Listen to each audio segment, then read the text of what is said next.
I am president of my country. We have our own rules here. I say we are sovereign.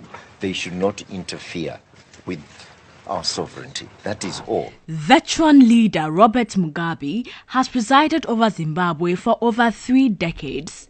Born in 1924 in the village of Kutama, southwest of the capital Harare, he was educated by Jesuits and went on to become a leader before joining the liberation struggle against British rule. Mugabe graduated from Khartoum's St. Francis Xavier College in 1945.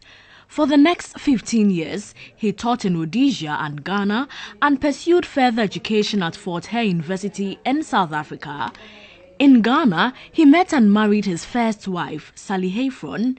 He became a key figure in the fight for independence from white minority rule as leader of the Zimbabwe African National Union and spent 11 years in prison before becoming Zimbabwe's first post-independence prime minister in 1980.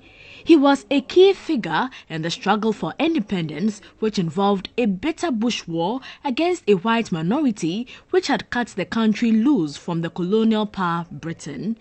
When he was first elected in 1980, he was praised for reaching out to the white minority and his political rivals, as well as for what was considered a pragmatic approach to the economy.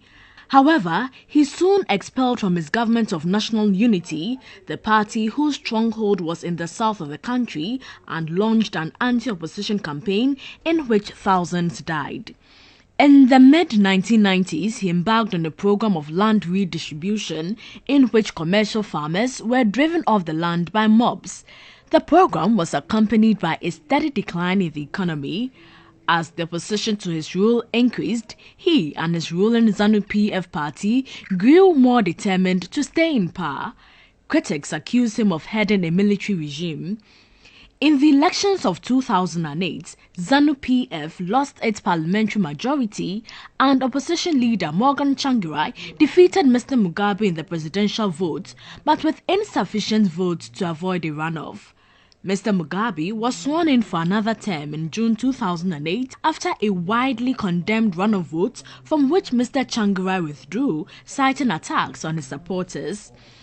Under international pressure, Mr. Mugabe agreed a power-sharing deal with Mr. Tsvangirai, who was made Prime Minister.